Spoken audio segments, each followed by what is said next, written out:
আমরা কোনো ধর্ম বৈষম্যের রাজনীতি করি না। আমাদের বক্তব্য একটা, এই দেশে যারা বসবাস করি সবাই আমরা এই দেশের নাগরিক। সবাই আমরা কে সংখ্যালঘু কে সংখ্যা গরিষ্ঠ এটি আমাদের কাছে বৃহত্তর বিষয় নয়। আমাদের কাছে বৃহত্তর বিষয় হচ্ছে আমরা এই দেশের নাগরিক, আমরা একে অপরের প্রতিবেশী, প্রত্যেকের সাথে কাঁধে কাঁধ মিলে সামাজিক ভাবে যোগ যোগান্তর ধরে আমরা বসবাস করে আসছি। কিন্তু নিজেদের ব্যক্তি স্বার্থের কারণে একমাত্র অর্থের বিনিময়ে আমরা আমাদেরকে নিজের আখের বোঝানোর জন্য আমরা আমরা যার যেখানে প্রাপ্য যার যেটা হক সেখানে না গিয়ে আমরা আমাদের চরিত্রের খননের মাধ্যমে আমরা অর্থের বিনিময়ে আমরা সঠিক জায়গা না দিয়ে অন্য জায়গায় পৌঁছে দিই। এটি সৃষ্টিকর্তা মেনে নিবে না। আমাদের মৃত্যুর পর সৃষ্টিকর্তার কাছে জবাবদিহিতা করতে হবে। তাই আমরা বলতে চাই, যেহেতু আমাদের সৃষ্টিকর্তা একজন, আমরা একই সৃষ্টিকর্তার আদলেই এই দেশে বসবাস করছি।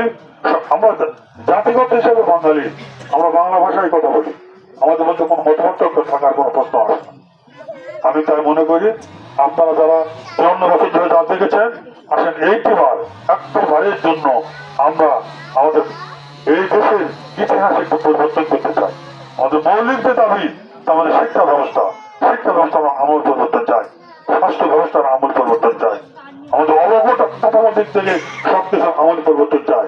আপনারা ইতিমধ্যে জেনেছেন আমাদের কেন্দ্রীয় আমির জামাত ব্যবসায়ীন ভাষায় ঘোষণা করেছেন, যারা আমাদের ছেলেরা চাকরি করে, মেয়েরা চাকরি করে, ছেলেদের তুলনায় মেয়েদের কষ্ট করতে হয় বেশি।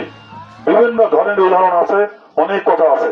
মেয়েদেরকে তার পরিবার সামলাতে হয়, সংসার করতে হয়, ছেলে মেয়েদেরকে লালন পালন করতে হয়, আবার পুরুষদের সাথে প্রতিযোগিতা করে তাদের কর্মসংস্থানের ব্যবস্থা করতে হয়।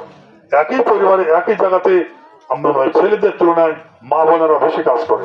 সেই কারণে আমাদের আমির জামাত বলেছেন, যদি আমরা বাংলাদেশ 10টা যদি রাষ্ট্র পরিচালনার দায়িত্ব পাই, আমরা কথা দিচ্ছি আমরা মা বোনদের চাকরি তারা করবে।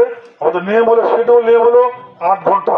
এটা বিশ্বের নিয়ম হলো, আমাদের সেই শ্রমিক দিবসের ইতিহাসে 8 ঘন্টা করে সময় দিতে হবে।